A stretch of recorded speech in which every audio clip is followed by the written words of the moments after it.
Welcome. My name is Derek Mosley. I am the director here at the Lubar Center at Marquette Law School. And I am joined by Dr. Charles Franklin. And this is our On the Issues program, where we'll be focusing on the Marquette Law Poll. Before we get started, though, I'm excited because this isn't just our first poll of the year, but this is also our first poll since the 538 election analysis website listed its best polls or the best pollsters in the country. And coming in at number 3 was your Marquette University Law Poll. So.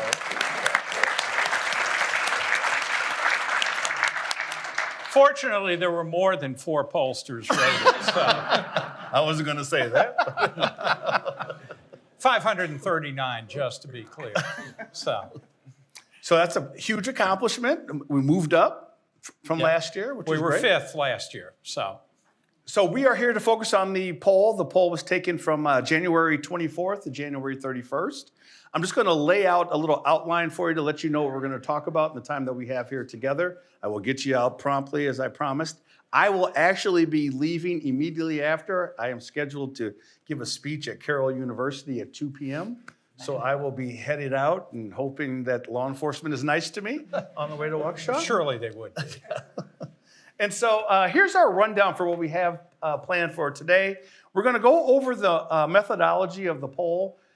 If you remember from our last time that we met back in November, we talked about that the methodology of the poll has changed just a little bit. So we'll go into that briefly. We're going to talk about the presidential matchups. We're going to go into some third-party candidates. We're going to talk about the GOP primary. We're going to do our Biden and Trump strengths and weaknesses, characteristics, favorability, things of that nature. We'll talk about the economy. We'll do some state issues that are important to Wisconsinites, and hopefully you have enough time to do some international issues. So let's start. We're 9 months out. Yep. And we're a couple months removed from our last poll. So before we get into the actual nuts and bolts, let's talk about the methodology. Yeah. And not just the methodology, but also people you chose, partisan makeup, things of that nature. Yeah. So there are the topics that Derek just mentioned. The survey, as you saw, was in the field the 24th through the 31st. We talked to 930 respondents with a margin of error of plus or minus 4.2%. We'll mention likely voters briefly. That margin of error is 4.4%. And we also have the Republican subsample for the Republican primary. That's 408 with a margin of error of 6.4. On partisanship, we are pretty close to where we have been. 32% Republican, 30 Dem, 37 Independent. Both of those are a couple of points higher than they were in our average, but the margin is the same as what we've been averaging since 2020. And if you look at the partisans or independents who lean to a party, it's a 3-point Republican advantage. So very similar to what we've been having. On the new methodology, I said a minute ago we talked to people, but we're actually physically talking to fewer and fewer people because most people now take the poll online rather than on the telephone. The survey is a hybrid sample, is the terminology. So 727 people were sampled. That's very interesting. I guess we have birds interested in the poll.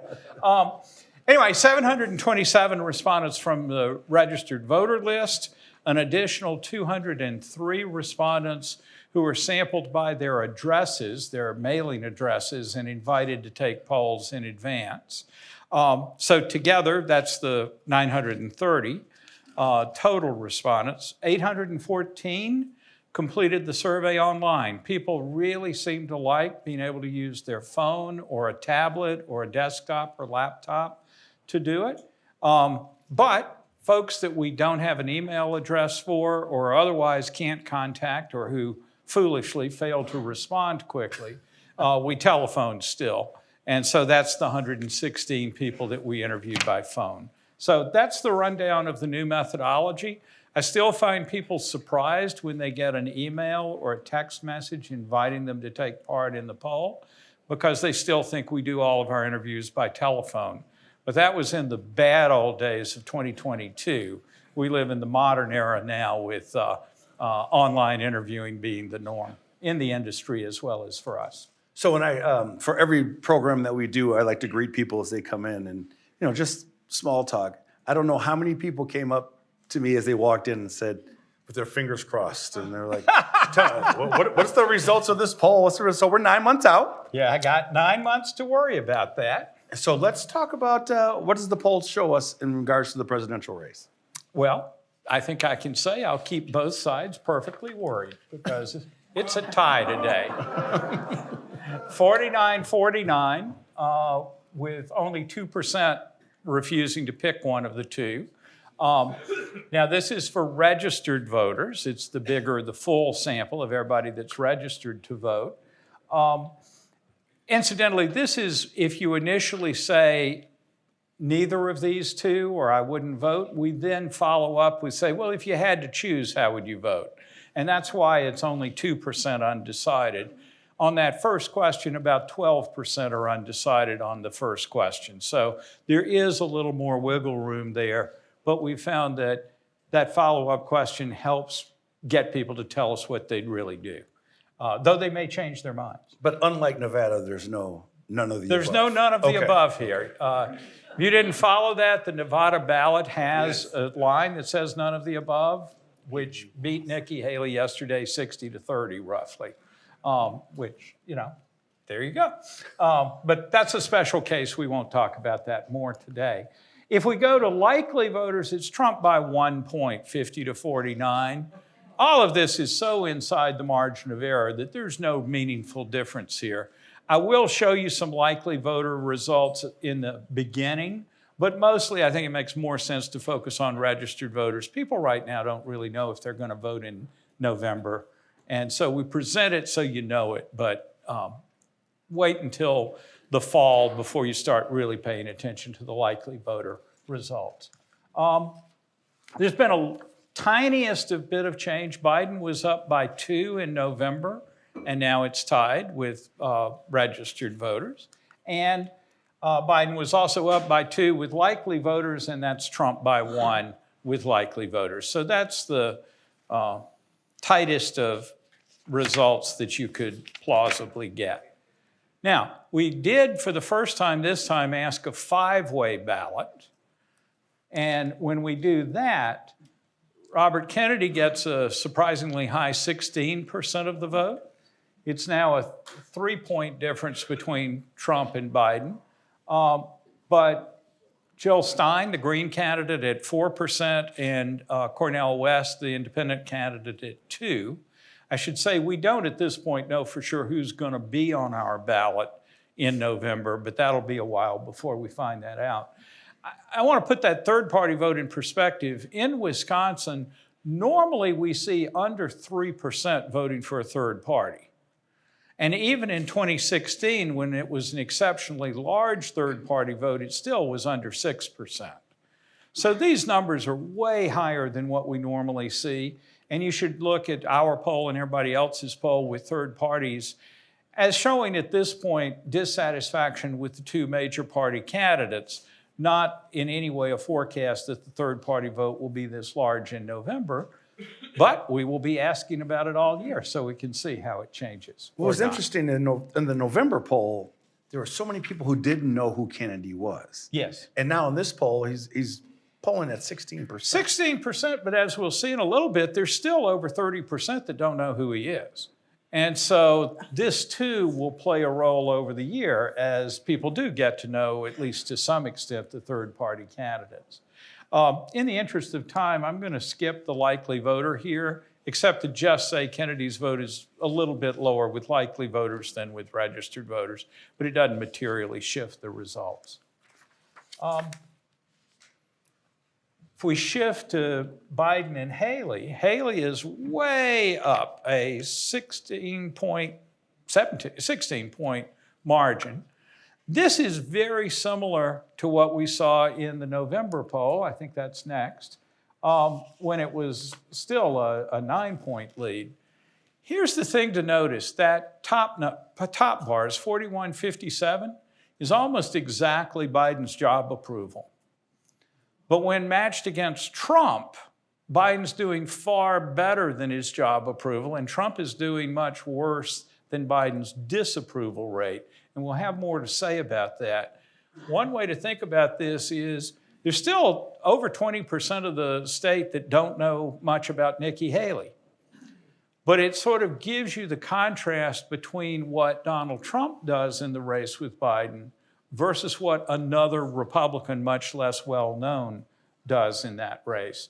So I'm not, again, predicting a 16-point margin if Haley were to win the nomination, but it really does show us how much a different Republican could gain due to dissatisfaction with Biden, as reflected in his job approval numbers. Now, did you break this down by party as well? Of course I did, because this is really revealing a lot of what that dynamic with Haley is.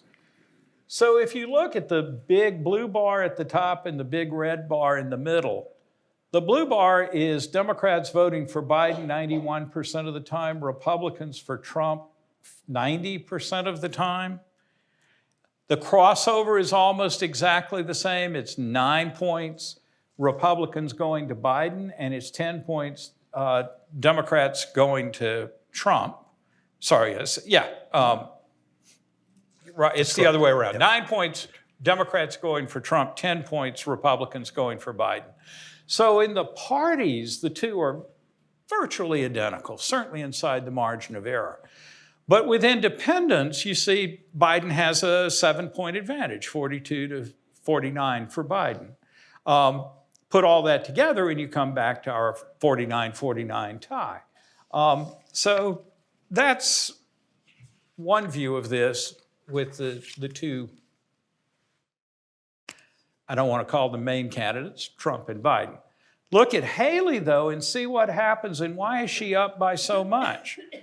Now, among Democrats, that very top thing, 15% of Democrats cross over to vote for Haley. Remember, it was only 9% for Trump.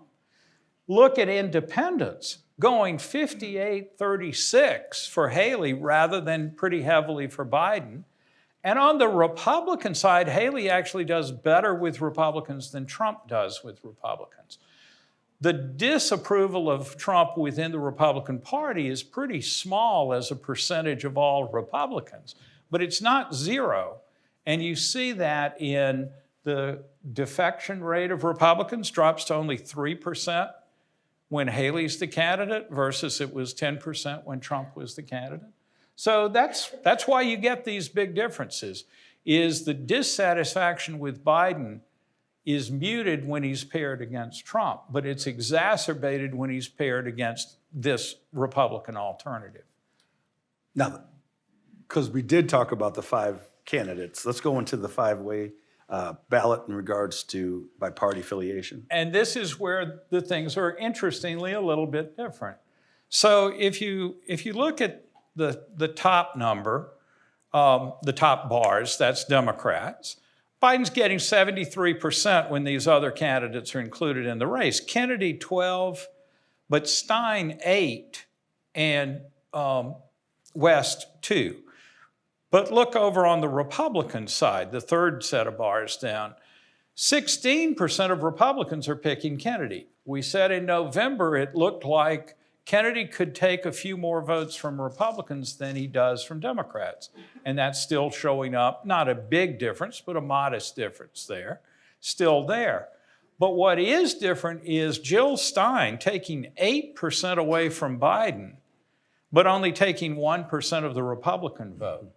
And so the defections here are a little asymmetric. Kennedy's hurting, relatively speaking, hurting Republicans a little bit more than he is Democrats. But on the progressive side of the ledger, it's Stein that's taking away a pretty sizable chunk from Democrats. And so that's where you get some shifting here. And again, what happens over the course of the year as the campaign plays out? How much do people really think of voting for these third-party candidates versus play with them now, but as the fall comes, come back to the major parties. Now, this next slide, I'm going to need you to break it down for us because this is shocking to me. That the number of people who We have shocking results to show here but the number of people who don't believe that Biden will be the nominee or that Trump will be the nominee. Yeah. So can we go into that for a second? Yeah, I've been struck by the number of people I have conversations with who assure me that Joe Biden won't be the nominee. And they say that with real confidence. So I thought we'd ask the public and see just how widespread is this notion. And what you see, look at the very bottom set of bars. So 40% say definitely and 40% say probably. So a solid 80% of the public thinks Biden will be the nominee. But 9% say probably not, and 5% confidently say definitely won't be. So that's 14% of the public that think the guy that won 97% of the vote in South Carolina last week won't be the nominee. There's an asymmetry here between the parties. Democrats are considerably more confident Biden will be the nominee, but 21% of Republicans say probably or definitely not, and another 9% say I don't know. So that's 30% of Republicans who doubt that Joe Biden will be the nominee in the fall, versus only 9% of Democrats who think the same. We can flip the tables. And I know you did it by party affiliation. And look at Trump. And here, it's a smaller percentage, 8% overall, that think Trump won't be the nominee. But among Democrats, it's 16% that he won't, definitely or probably won't be, and another 6% that say don't know. So that's, a little bit less, well, 22% versus the 30% of Republicans who were that doubtful about Biden. But it still is kind of a remarkable number if you live in the political world and are following the race and think about the strengths. But it's been a persistent story that I've heard, as I say, in conversations with people. So here's a little bit of evidence that this doubtfulness about either of the nominees, but especially about Biden, is pretty widespread. Now, in the interest of time, I'm going to ask if we can just skip to the GOP primary, because there's a lot of material I want to go through. So can we start with that? Absolutely. So there, you saw it, and we'll go past it. By the way, all these slides are going to be up on the website at 1:15. So if you feel like you're just desperate to see the slides we skip, you still have your chance. No extra charge. So on the GOP primary, Trump is basically crushing Haley here, 64 to 22%, with 14% undecided. If we go back and look at it in November, Haley has doubled her support, but from only 11 to now 22. Trump has risen considerably from 38 to 64. That's also in line with the consolidation we see in other states and other polling, where Trump, who had been initially in the 40s and then hovered in the 50s for a long time, is now polling in the 60s in most national polls of the Republican primary. So we've kind of moved in line with that. Stop there. Let's talk about favorability of these candidates. Yeah, Trump remains very popular in the party. 77% have a favorable view of him, 21% unfavorable. That's also moved up here in Wisconsin. In the last couple of years, we've seen him more like 70 favorable, 30 unfavorable. So the unfavorables have come down, not quite 10 points. The favorables have gone up maybe 7 points. So some improvement in his standing over this time. Haley is net positive. More Republicans like her than dislike her, but only 52% have a favorable view, and also included DeSantis for comparison. But favorability counts. Mm-hmm. And here's the Republican primary. Whoop, did I miss something? I skipped one, sorry. Trump versus Haley by Trump favorability. So the top bar are Republicans that have a favorable view of Donald Trump. 80% are voting for Trump in the primary. Just 7 are crossing over for Haley, and 13% say they haven't made up their minds. But look at that 22% of Republicans that don't like Trump. And Haley's getting 77% of those, almost as much as Trump is winning of those who do like him. And 5% don't like Trump, but say they'll vote for him anyway. And 18% haven't made up their minds. So here's the problem for Haley. She actually has consolidated the folks in the party that don't care for Trump. But it's only 22% of the party. So it's kind of challenging to win a primary if you're winning almost all of 22% of the voters. So unless those kinds of attitudes change, this is very difficult. But she has clearly consolidated the part of the party that does dislike or have reservations about Trump. So all of this is irrelevant if people don't go out to vote. So what's the likelihood of voting as far as the poll's concerned? Oh, very low, very low. No, I'm joking.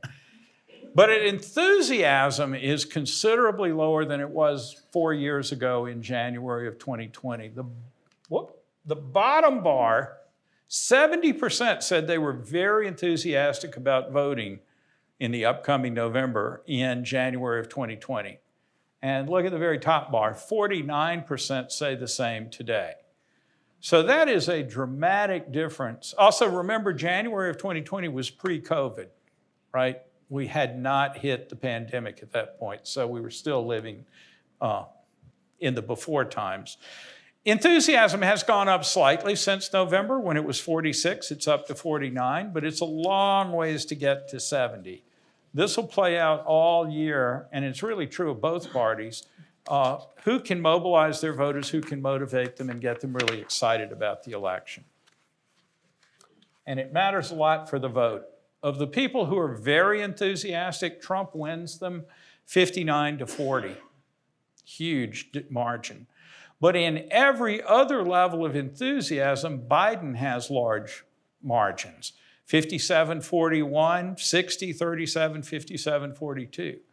So what happens in the election if those bottom three bars decide not to turn out or decide they're unenthusiastic about the major parties and then go for a third party candidate? Trump has a huge strength because his supporters are very enthusiastic. Biden has this huge dilemma that his supporters, who really do like him, as these bottom three bars show, decide that, yeah, but I'm not really interested this time. I'm not enthusiastic enough. So that's the big issue for the parties. If we look at likelihood of voting, the first pair of bars you already saw, those are our likely voters in the sample, which Trump has that 1 point 50-49 edge in.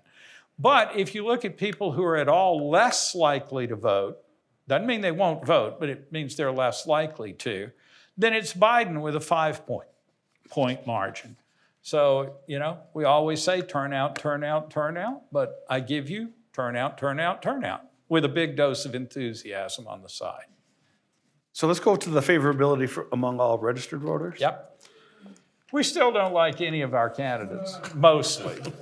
Robert Kennedy is the one exception with a +2 net favorability. Which I'm still shocked at because no one knows who he is.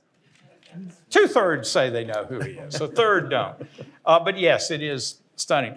So look at both Biden and Trump, and they're just basically identical here. You're talking a point or two difference, 1 point difference in their net favorability, both 17 or 18% net negative, and both well underwater in terms of Biden gets to 41% favorable, Trump at 40% favorable. Not good numbers under normal circumstances. Nikki Haley has a little bit better net, but she's still -6, but 22% don't have an opinion of her. Then you go to Kennedy, and it is +2 on the favorables, favorable, unfavorable, but it's 32% that say they don't know enough about him. And then when we go to Stein and West, it's over 2/3 that don't know enough to have an opinion about them. But those that do have an opinion are generally fairly negative at this point. So we'll see if anybody comes up with a love potion, but we're not seeing it much so far. I'm going to take you to the Biden job approval so that we have time to grab some more issues. I gotta say, even though you want to run the show here, 18% don't like either Biden or Trump. We'll follow that all through the year because what the hell are they going to do? And does that number go down? Does it stay high? So stay tuned for that one. But Biden job approval. I mentioned it in passing. It's 41 approved, 58 disapproved. That's down a point from November, not much change. But the big thing here is look at how, so let's stop for just a second. How can a guy that's down 41-58 still be tied in the election? If we were voting by job approval, he'd be being crushed, but he's not. Why? Well, look at what happens to the vote by approval. Normally, you'd think strong approvers are better for the guy, somewhat approves next, somewhat disapproves would be pretty bad, and strongly disapprove would be terrible. But look at the top two. Strong approvers and even somewhat approvers are both going 94-95% for Biden. It's just overwhelming support showing no difference based on strongly or somewhat approve. But then go to the somewhat disapprove category, and here it's closer, but it's still Biden 50 to Trump 44, a 6-point margin among those who are dissatisfied enough with Biden to say, I disapprove, but only somewhat. Go to the strong disapprovers, and now it looks more normal. But even with the strong disapprovers, Trump is getting only 89%. He's not getting the 94-95% that you saw of the approvers going for Biden. So this is one way to look at those job approval numbers, which look terrible. 41-58 is a terrible job approval number, but it's not translating directly into the vote. And I think over the years, we've generally thought that job approval was a pretty close indicator of what the vote would be. But you see right here in this chart why that's not the case. It's the asymmetry of support between approve and disapprove and by levels of approval. This could change, but we'll be seeing this one every time we release a poll too, because it's just too important. Now, I remember in November we talked about the perceptions of Biden and Trump and how they would do on certain issues. What's the results from the January poll? There hadn't been a lot of change, but there is a little bit. So the top bars are the things that Trump is best on. The bottom bars are the ones that Biden's best on. Number one this time is immigration and border security, where Trump has a substantial lead. Number two is the economy, which otherwise had been dominating before. So there's been a little bit of shift on those two issues. Not a lot, but a little bit of shift.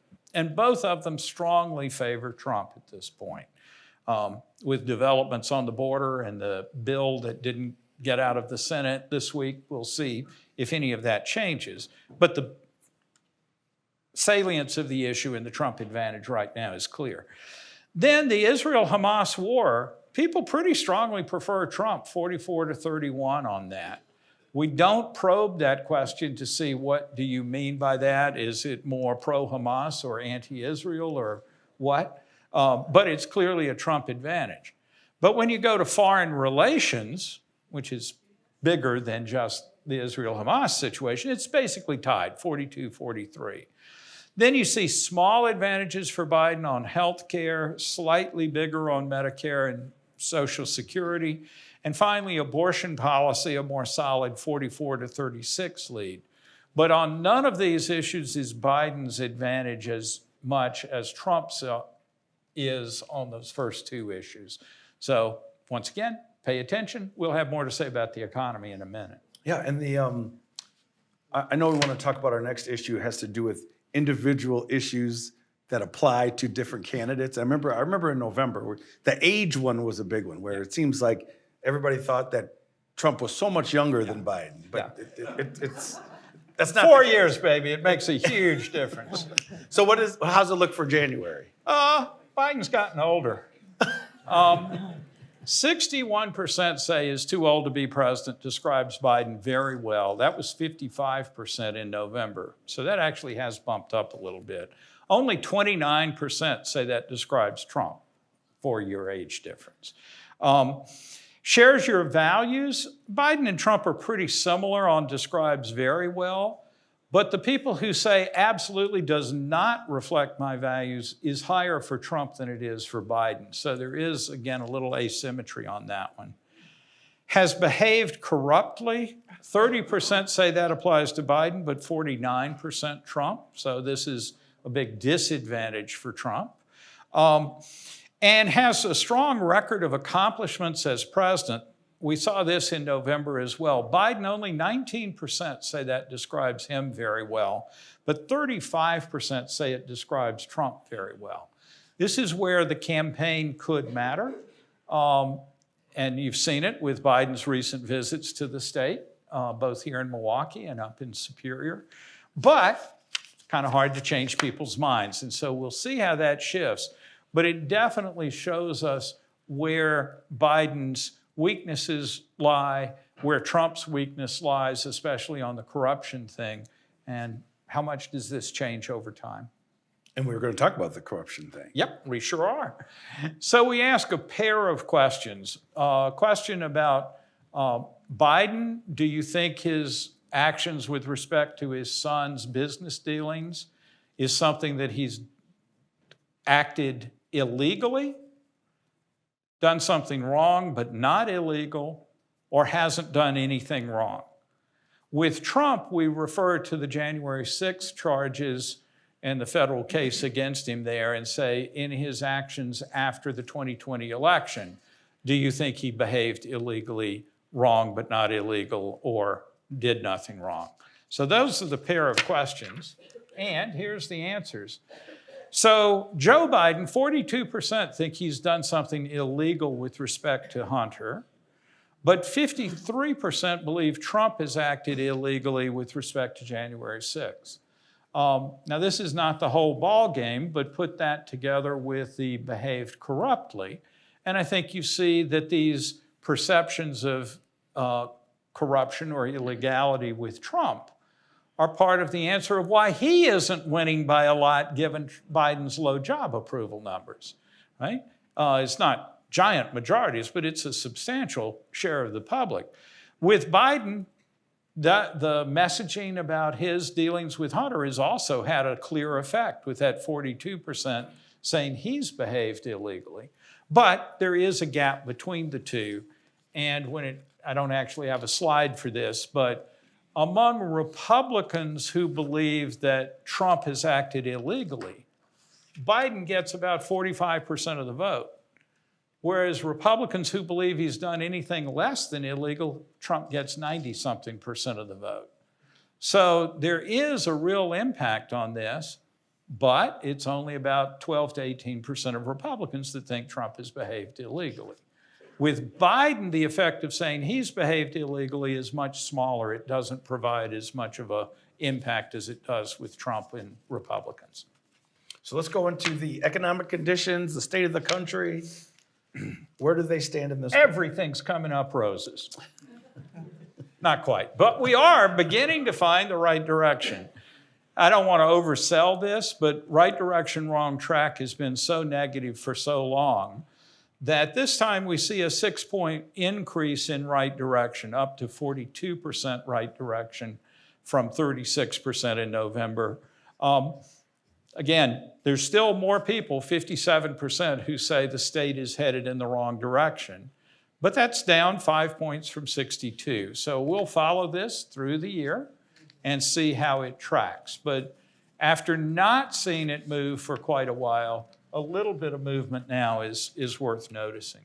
I'm going to skip the next slide by party because, surprise, surprise, Democrats think things are pretty good, Republicans think they're pretty bad. But what about the national economy?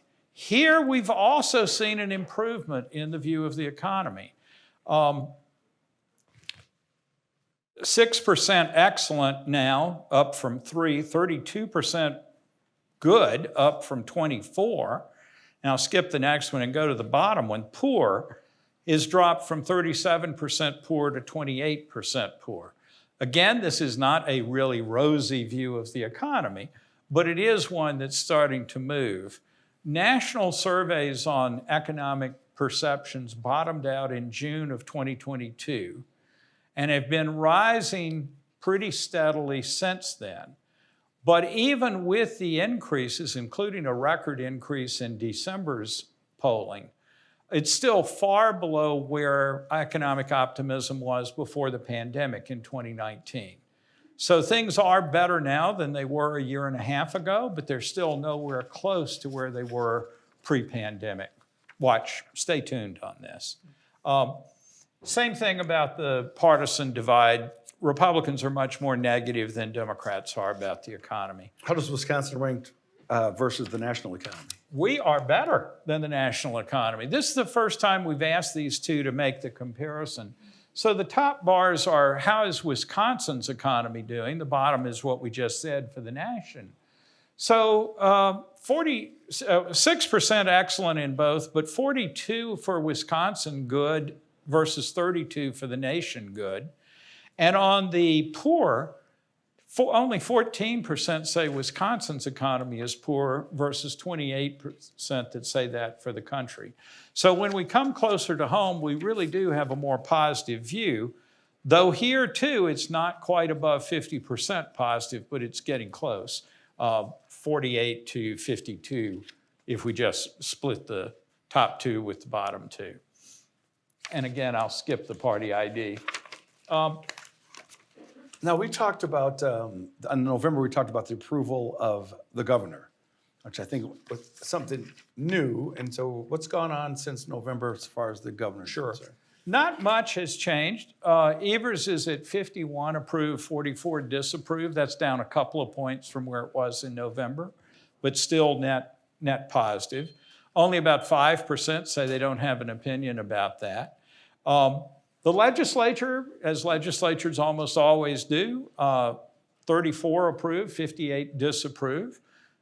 There's no line about, if Congress is indeed the broken branch, why do we love our congressmen so much?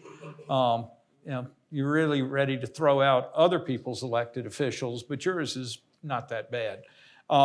Nevertheless, the legislature's underwater by a fair bit. And the state Supreme Court, 45 approve, 43 disapprove.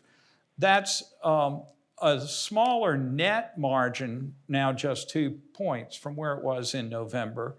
But most of the difference comes from people saying don't know, which is 13% don't now know this time. That's up from about 6% in November.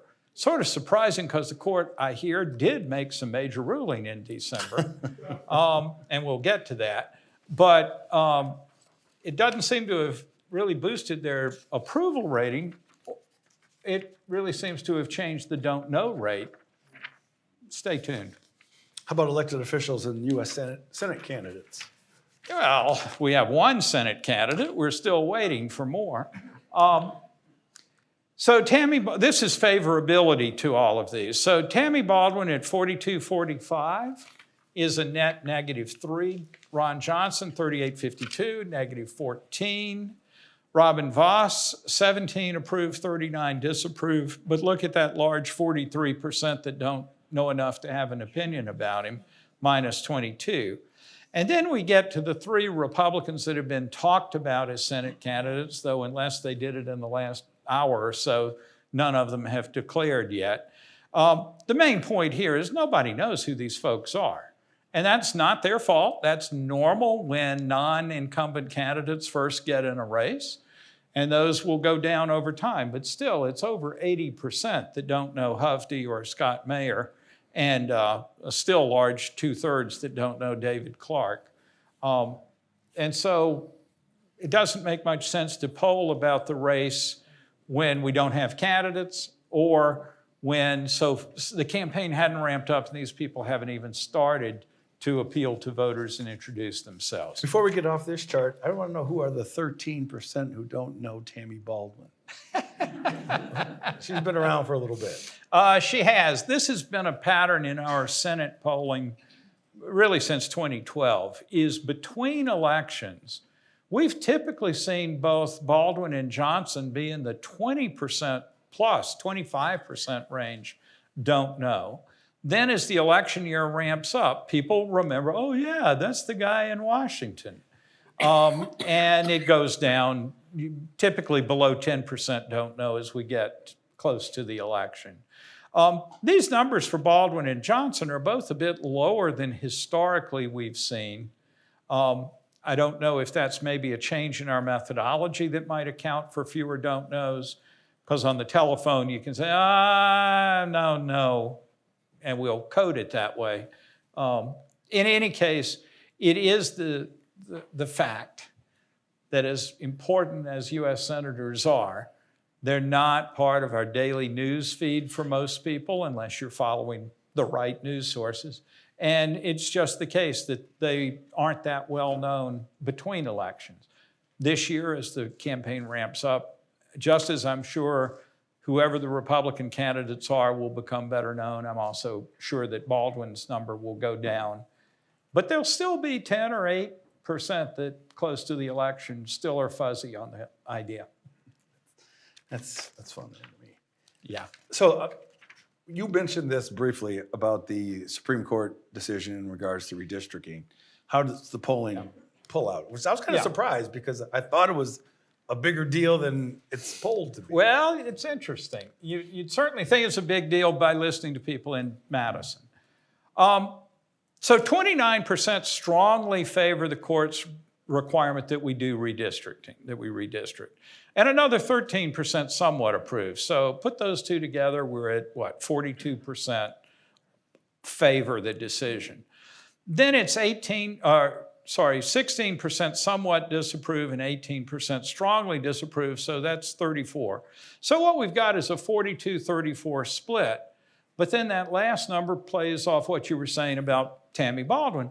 A quarter, 23% of the states say they haven't heard enough about the redistricting decision to have an opinion. Now, if you're closely involved in politics, I'm pretty sure everybody in this room has heard of the redistricting decision. It's kind of stunning, but this is a good reality check that a lot of politics is not close to home for an awfully big share of voters. And you could blame the nature of the collapse of local journalism, people's attentions being elsewhere. I'm looking at you, TikTok. Not that I use TikTok. I'll get you on about it. you. I'm going to get you on it. Oh, God. But it is really striking that as big a deal as this is for the future of elections in the state and for both parties in the legislature, and that's why they care so much about this, still, 1 in 4 don't have an opinion. Unsurprisingly, Democrats more in favor, Republicans more opposed. The net overall is a little bit more favorable than unfavorable, but with a lot of people without an opinion. Now, I think we should go into the legalization of marijuana, just because we've been polling on that for quite some time. Yes. So real quickly, 86% think we should legalize medical marijuana. That's the top set of bars. That was up in the 80s when we polled on it 4 years ago as well. Nothing really has changed. Even big majority, 78% of Republicans favor that. It doesn't mean they favor necessarily the bill that was discussed in the legislature a couple of weeks ago, which had other conditions and so on. When we ask about legalizing marijuana in general, I didn't use the term recreational, but just the straightforward question, do you favor legalizing marijuana? 63% favor that. Republicans are evenly split at 46, with big majorities of independents and Democrats in favor. We have been following this since 2012 when it was slightly underwater, more opposition than support, but it has climbed, and by around 2015 or 16, it was up above 50% in favor. It's been fairly steady in our recent polling at around the 63 you see now. It was right about that in the fall of 2022 when we last asked about it. So not a lot of trend there. And the even divide among Republicans really hadn't changed over the last 2 years since that last poll. And likewise, since we've been polling on abortion as well, the 14-week ban. So this is the first time we asked about it because the legislature started discussing a 14-week ban coupled with health and life exceptions and rape and incest exceptions. 45% favor that, 48% are opposed. In our national polling, we've been asking about a 15-week ban without any mention of rape or incest or life and health, but just a 15-week ban. Our national data has been very evenly divided on the 15-week ban. Shorter, there's more opposition, but longer, there's also more opposition. So 14 or 15 weeks does seem like sort of the in-between spot, but what you see here and what we see nationally is it's not because there's a majority for either side at that point, it's because, in fact, it's very evenly divided at that point. Democrats far more in favor. Big majority of Republicans, 72%, would support a 14-week ban, but 77% of Democrats opposed to it. All right, I want to briefly go into it because we have some other things we want to talk about, but can we talk about our role in the world, whether it's aid to Ukraine, Israel, things of that nature? Yep. Back when I was a wee tyke, we thought international affairs was kind of important. Still is, maybe. But asking about the U.S. role in the world, is it better for us to play an active part in world affairs, or is it better for the U.S. to mind its own business? I didn't quite word it that way. 57% say we should play an active role. 30% say we should stay out of world affairs. Both Republicans and independents are almost identical on this. 52 active role, 36 stay out of world affairs. Democrats are the 64 in favor of active role, 21 opposed. But also take note of the 11, 14, and 15% of each of those groups that don't have an opinion on that. It's often said that you can poll about international affairs issues, but it rarely becomes the primary voting issue in the fall elections. So I give you that as a word of warning. But I'm more interested in the changing complexity of the party's views on this. There was a time when Democrats wanted to get us out of Vietnam.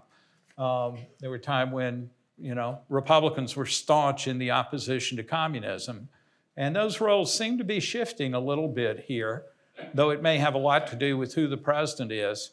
Will these numbers flip if we have a Republican president, or the next time we do have a Republican president, either in the near term or the long term?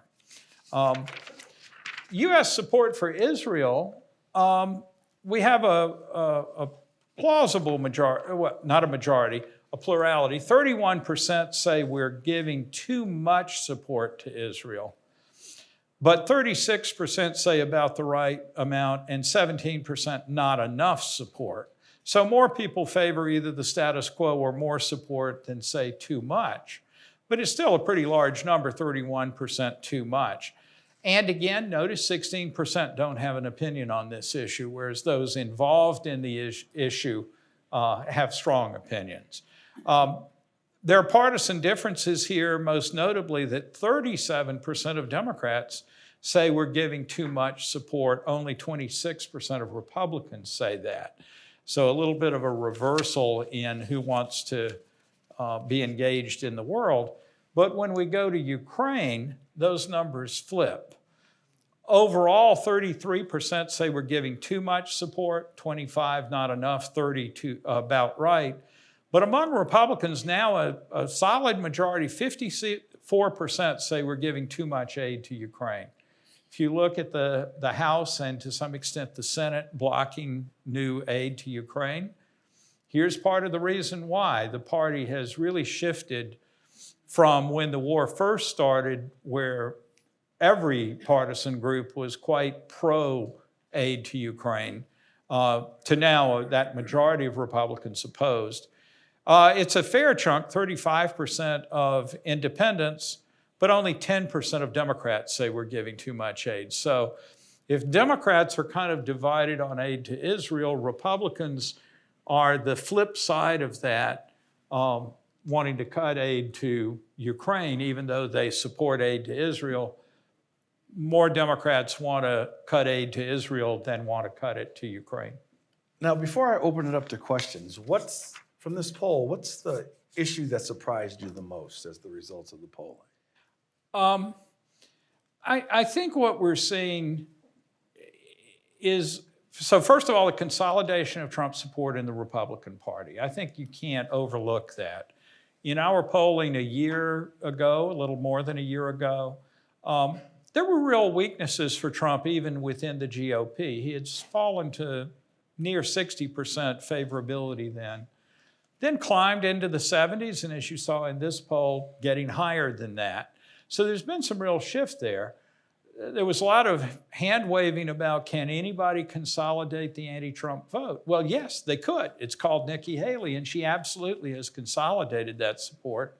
It's just too small a segment of the party to make her perform well in our primary poll here. So I think that's sort of the ongoing thing. The other is much more speculative. If you look at Trump's advantages on the economy and the border, how is it that he's not doing better against Biden in the head-to-head matchup? And I think the answer there is Trump comes with his own set of baggage. I mentioned it because I insisted that 18% dislike both of these candidates. Biden has 40% like Biden but don't like Trump, 38% like Trump but don't like Biden. Awfully close. What happens with that 18%? All right. At this time, I'm going to open it up for any questions for Dr. Franklin. I think we have. Give me Hillary 1 has minute. a mic. Derek, I'll start over here and then Okay. I'll work my way over there. The media is so important in shaping public opinion. Is there some way we could differentiate how these people polled get their news?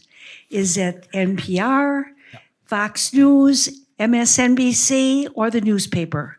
Yeah. So I think that makes there's another element for a poll. Well, it does. But cause and effect is the real issue here.